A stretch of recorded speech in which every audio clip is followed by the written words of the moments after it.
Hey guys, welcome back to the podcast.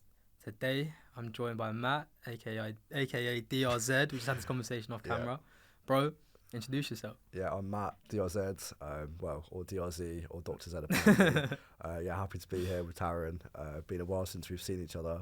For those that don't know, we used to go to school together, so yeah, it's quite good to just sort of run it back a little bit and have a chat and a catch up, really. So 100%, man. Well, we were saying just now it's been like 7 years, there or yeah, thereabouts. yeah, 7 years, yeah, been a long time. I feel like we've both come on journey since then. A lot's changed since school, really. So Definitely. I mean, tell us a little bit more about, how you've gone from school transitioning. Obviously, you went then to uni and now, doing shows, selling out shows. yeah, so I mean, after school, obviously went to Sussex University, studied business management undergrad, and then COVID hit. Didn't really know what I wanted to do. Went and did my masters at Sussex as well. Uh, Currently work full time as well, so I am working as well as doing music on the side, which is a bit of a hard graft, but it's got to be done for now. But yeah, I got into music at university. Really, I think at school, never did anything musical. I think I tried to learn the guitar once for like literally like maybe 2 months. Didn't go well. Hated it. Decided I didn't want anything to do with music, and yeah, I think at uni it sort of all changed a little bit.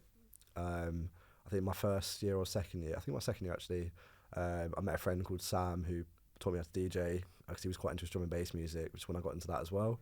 So started DJing at university really. Got my first club show at this club called The Arch in Brighton with this brand called The Alley who do sort of like student DJ sort of stuff. Got into it through that, but never really touched on the music production until lockdown. And then when lockdown hit, I've been DJing maybe 2 or 3 years, just sort of for fun in the clubs in Brighton, just having a laugh with my mates. I was like, you know what? I think lockdown was the perfect opportunity to start learning how to produce. So one of my other good friends actually from my primary school called Hanam helped me down at FL Studio and just sort of threw me right into it and sort of helped me out. And then since then, learned quite quickly, spent hours and hours on end, I think, watching videos, asking people for help, how do you do this, how do you do that, and just even to this day still, to be honest, I finish work, do my thing after work and then just get on the music, like still got as much motivation and discipline as I did then, to be honest. So yeah, it's been especially the last 3 years, quite a journey to be fair. Sick. I mean, do you know what? It's interesting. So many people say that they go from school to uni and then a lot of doors just open up, right? Yeah. What would you say it is about uni or being in that environment that kind of unlocked music for you? Well, I think to be honest, at university, it's one of those places where if you go into open-minded, which I think I did, you meet so many different types of people at university. Sorry, you meet people that you get along with that are going to be like your best mates. You meet people that you don't get along with. You meet people that you think, oh, that looks fun, but it's not for me. And same with like opportunities as well. You get opportunities that you think, oh, that looks good, but then you do it and it's not for you. And you get opportunities at university that you get thrown into and you decide you do really like. I think DJing was one of those things that sort of kick-started it all. Especially the friends that I made friends with in my first year were quite into their raving and stuff like that and drum and bass music, which is how I got into that at first. And then sort of when I met Sam, one of my friends, he got me into the DJing side of it. I think just those opportunities at school maybe don't come up because you're almost like enclosed into this year group of 100 people. You have those people and you don't really make I don't know, for me I didn't really have many other friends outside of school. So I think university there's just so many different people that like different things, there's different opportunities. I think sort of music came up through that. And that's how I sort of got to like it, I suppose, and got myself into it. So yeah, definitely was nothing before university. Had no interest at all. And now here we are really chatting about music. So I think it's so interesting that university, just opens those doors for so many creative people. yeah. How have you found it now? Obviously, you kind of briefly touched on it, juggling work and music. Yeah, so I think it is difficult. I think, to be honest, I get that question asked me a lot. Like, I think I make a lot of tunes, like a lot of tunes. So, sometimes I go through a period where I make 5 or 6 in just 1 week. Wow. So I think if an idea comes to me, I can just, I've got a really good workflow, I think, with my music. So if I get an idea that I'm really, really liking, I can finish the whole tune in like literally a couple hours. Wow. Which I think maybe the best tunes sometimes are finished really quickly because they just sort of flow. And a lot of people are like, oh, you work full time, you go to gym after work, you cook for yourself, you do this and that, your weekends are busy, you're playing shows. Like, how do you have all this time to make all this music as well? I think it's just discipline, and we touched on it before off camera, just having discipline and having a good routine. I think the routine, especially this year, has been so key, and being able to stay consistent and finish all those tracks. But it's not like I go through periods either where I do that every single week. Don't get me wrong, I'll make 5 tracks in 1 week and then I won't make any tunes for 2 weeks. I'll just have a break.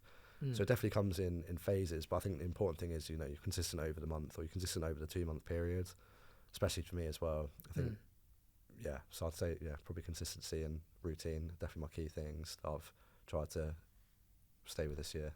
100%, and you can see that correlate to your output as well. And you literally said that you came back from Cornwall the other day, just like a recharge, like a kind of switch off for a bit.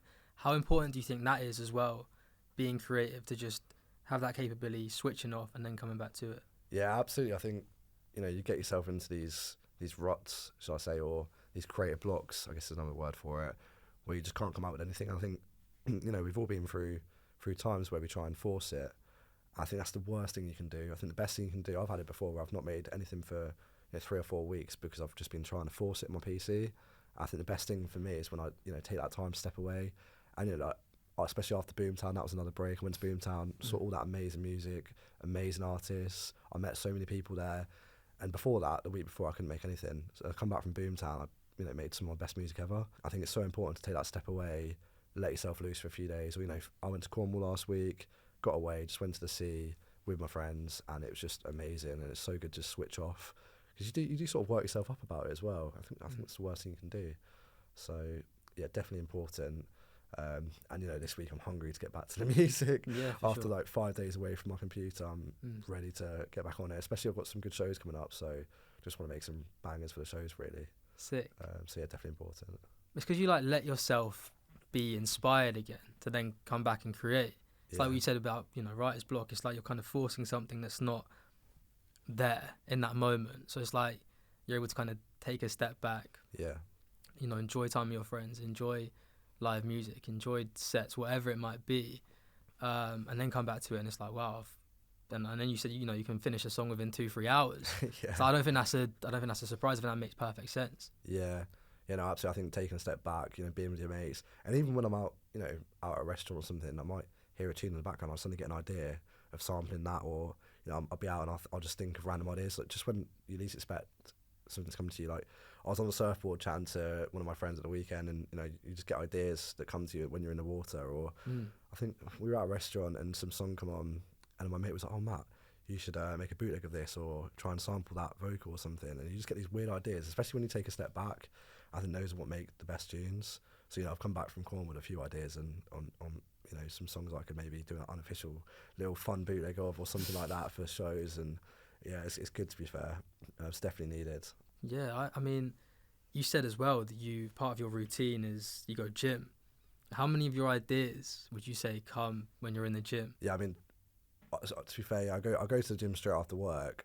I think it's important that hour for me is really important to keep myself disciplined and keep myself consistent with that.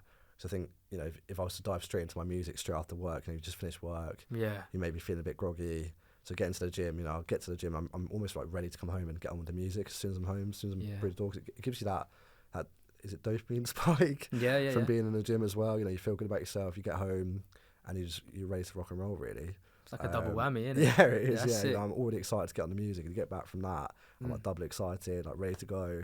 And I probably a lot of ideas do come in the gym, actually. Especially because I listen to drum and bass when I'm in the gym. I'll put mixes on, maybe that I haven't heard before, or I'll sort of go on my Discover Weekly on Spotify, and I'll be listening to tunes that I haven't heard before. I think, that's really sick. Like maybe I should try and make something like this tonight, or that sort of vibe.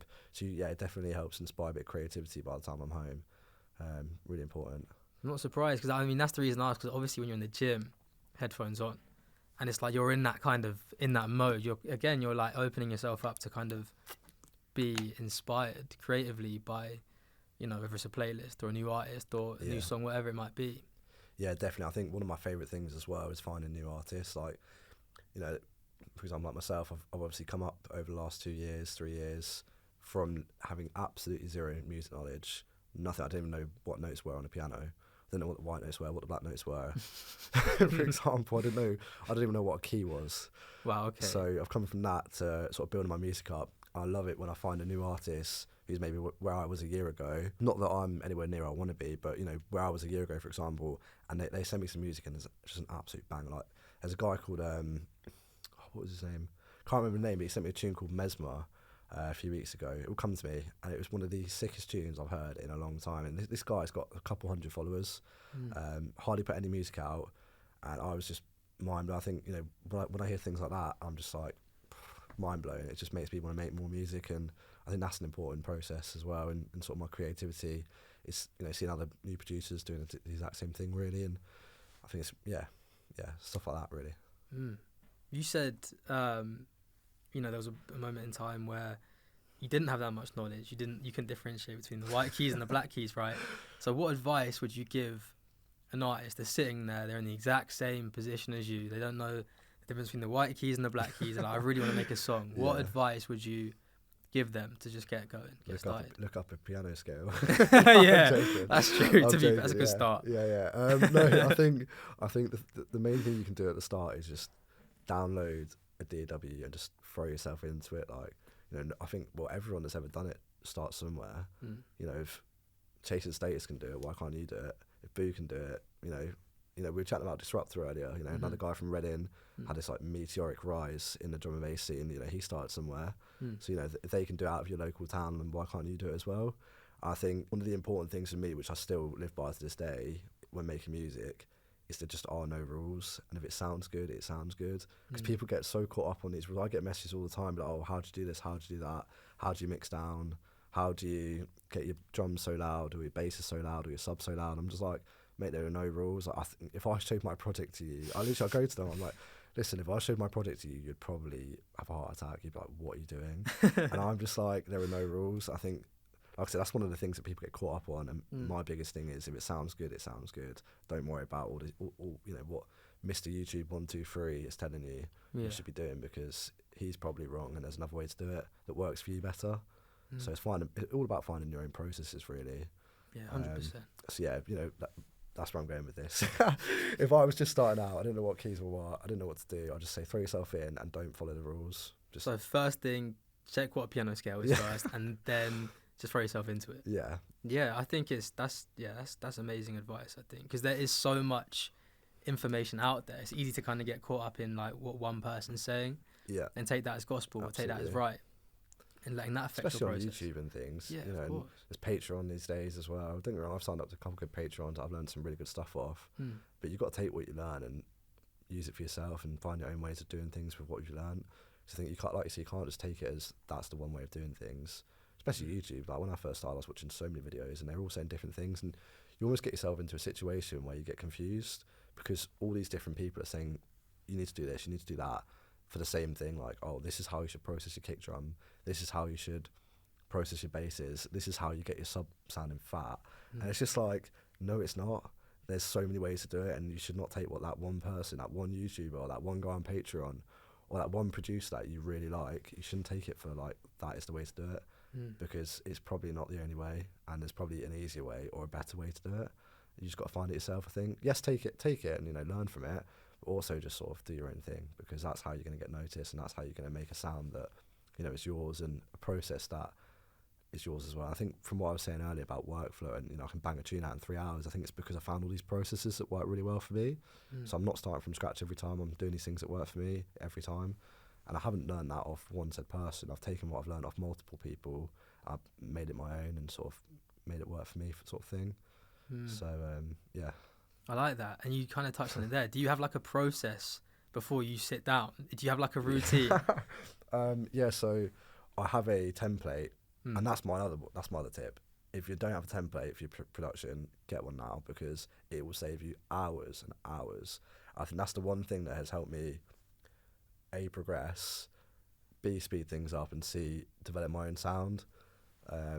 With my music, I think, you know, I'm getting to the stage now where you can tell if it's a DRZ track, which is what every producer wants, and that's definitely through the template. So yeah, I think, yeah, that's probably one of the processes that's helped it. I think, you know, I've got all my processing lined up, all my buses, you know, and I think doing that has definitely helped me sort of make things quicker as well. I think that's such sick advice, because people spend ages getting set up. You know, if you have that kind of creative burst, Yeah. like, I need to get this set up and this up, this up. Oh yeah. By that point, you're done. Yeah. 40 minutes later, Yeah. you're like, oh, you know, don't feel on it anymore. Yeah. It's like what you're saying is so true, because it's like templates there, setups there. Let's get creative. Yeah, like you load a kick drum in, you put it onto your kick channel, and all of the plugins that you might, you know, you're definitely going to use on that kick every single time are already there. They're already there or thereabouts in the right spot, and it just speeds up the whole process. It's so good. Like before I had a template, I don't even know how I make music, because if I was to go back now and start from a scratch FL Studio project, I don't think I could make a track. Really? It would take me hours. Like I think loading things into already loaded channels that have all your normal processing, like, yes, you're going to deviate from it. Yeah, you might add a different distortion, or you might do something different, but at least the main EQs are there. The main EQs are there, or like, the main things that you're going to use are already there. Just so much better. Yeah, of course. So I is think that something you do? Try to. Take it away from today. That's my one top tip, I reckon. I think that's a sick tip. Yeah. I think that's a sick tip, because it's just you're saving so much time on the detail, just like Definitely the setup and stuff that takes time, but unnecessarily. You know, you want that all just done for you, ready. Yeah, absolutely. You know what I mean? Yeah, I mean, I feel like you've asked me what my tip to those new producers would be. What would yours be? You know, you run a whole studio. Well, I want yours now. I mean, maybe I'll learn something as well here. No, I completely agree. I think well. that's the best tip I think you could possibly give, is just setting yourself up for success. It's like if you want to go gym tomorrow at 6 a.m, you're not going to go sleep at 2 a.m. Do you know what I mean? You're going to eat at 6, 7, go sleep at 9, 10. You know what I mean? It's setting yourself up for success rather than being in that position. You're like scrambling. It's like, oh, okay, and I've got to work backwards to kind of, you know, put myself in the right spot. Yeah. What's that saying? It goes, I can't remember. I don't want to embarrass myself here. It's something about if you don't plan, you're setting yourself up for failure. There's a saying. I can't remember. Do you know what I'm on about? It's like I know what you mean though. It's like not planning, it's planning to I fail, or something like that, innit? Go into that one, because we'll just slapped on the podcast. Not about to embarrass myself. We'll find. You got to find that now and put it on the screen. Yeah, I'm gonna have to. Gonna have to, just to correct us. Yeah, but it's so true. You know, if you don't plan, you're not gonna go anywhere. It's gonna. I feel like getting a template is planning almost. It's planning to make a tune, and it's definitely been an absolute lifesaver for me this year in terms of productivity. Firstly, not feeling like starting from scratch is just an absolute bonus that everyone needs to do, and for me it's helped me so much this year and last year, and then before that I didn't have one, so yeah. Well, obviously it helps you, you know, be really, really consistent and keep the quality the same, keep that consistent as well, which I think is it's really important. Having those processes the same is it's imperative. Of course it is. Yeah, I feel like having that as well, you know, you have things loaded in already, so you're not spending time on doing things that you already know how to do, and it allows you to be more creative, because you can test things that you might not necessarily do all the time, because you have more time to. Does that make sense? Yeah, no, it does. Yeah. Because you're not spending all this time making these buses or these automations that you know you're going to do every time.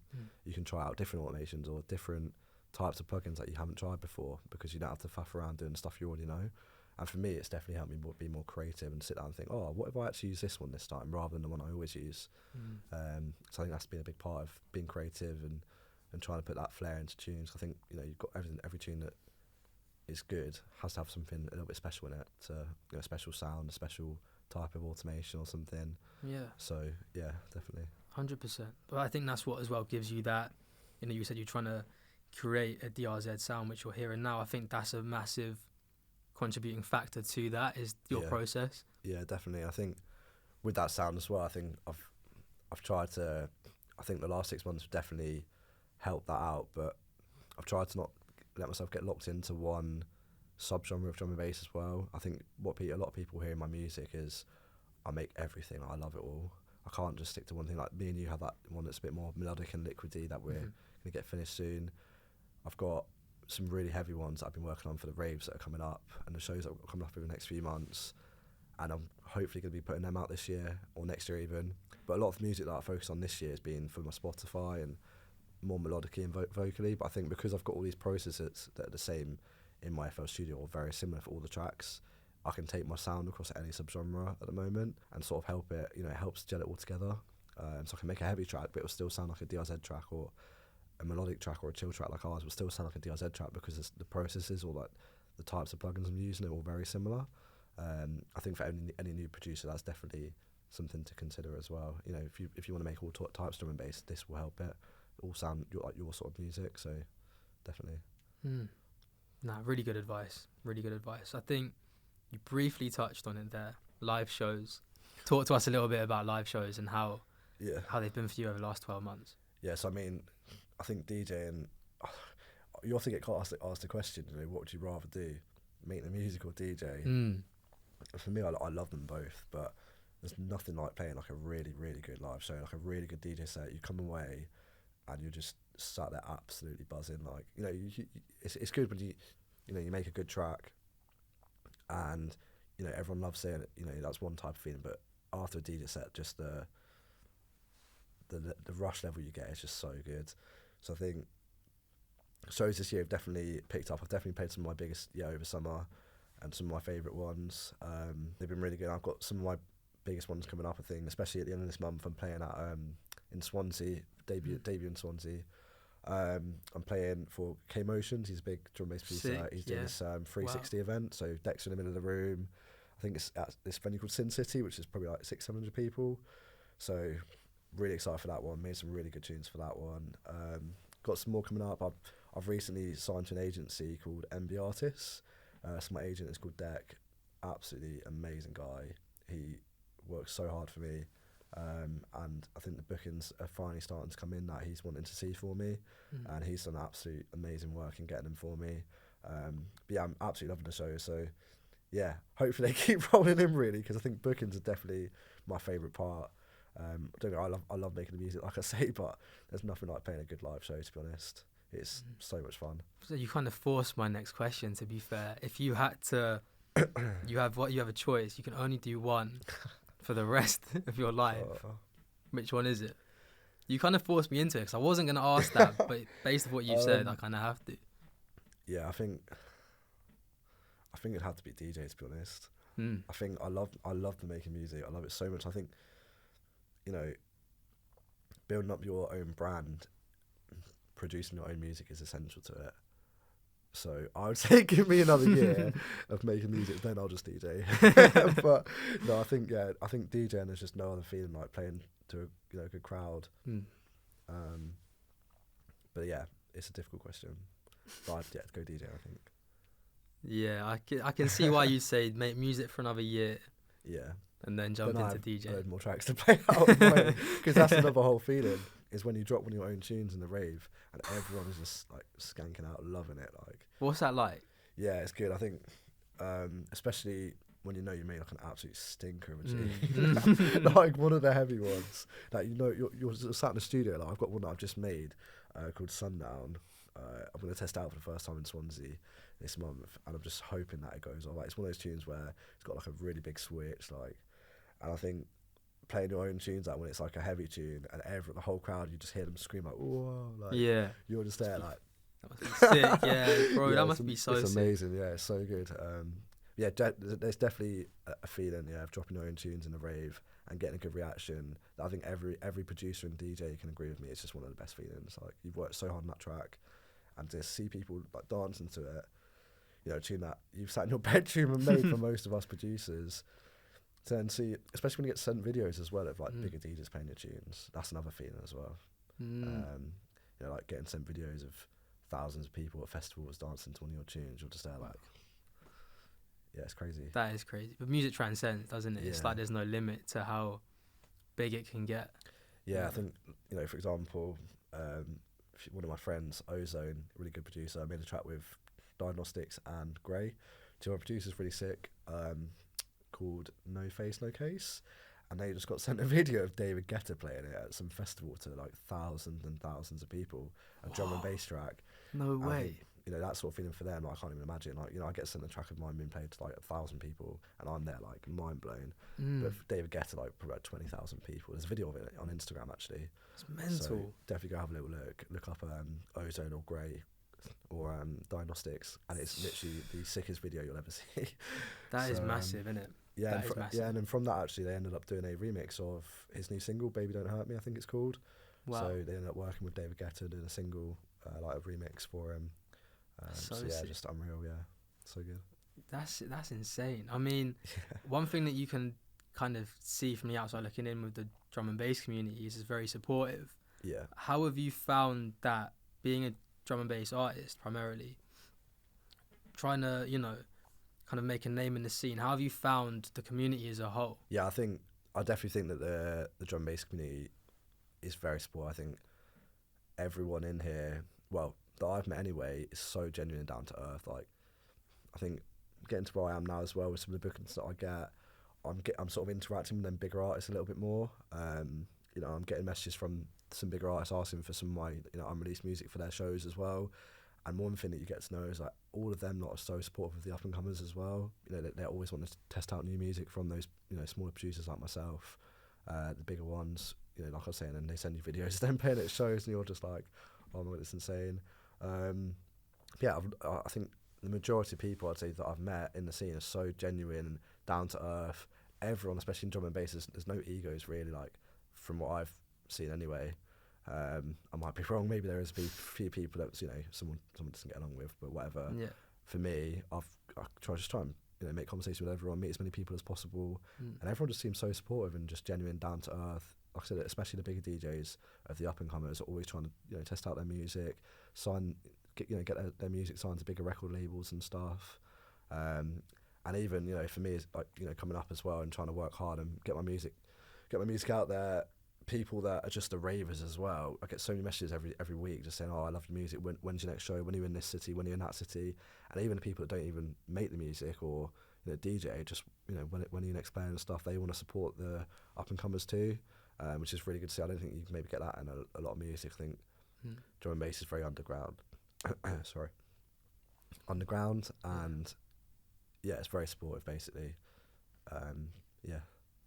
Yeah, bro, honestly, like, I think seeing your journey, you know, over these last few years has been, it's been mad. I think consistently, you know, you've been able to just up the levels and keep getting better and do more shows and really build a name for yourself. And I think, it's exciting now to see, you know, what the next 12 months kind of has in store for you. But honestly, thank you so much for coming on, bro. Really, really appreciate you taking the time out. Yeah, thank you so much for getting me down here, mate. It's been a good chat. It's been great to see the studio as well. Looking great, really good. So definitely have to get back down here for some music and stuff, mate. 100%, bro. And we'll finish our track as well. Yeah, definitely. 100%. Done, definitely. But guys, this has been a conversation with DRZ. Check out all of his stuff. He's got loads of shows coming up as well, so stay tapped in for that. Bro, thanks again. And guys, we'll catch you on the next one. Take care.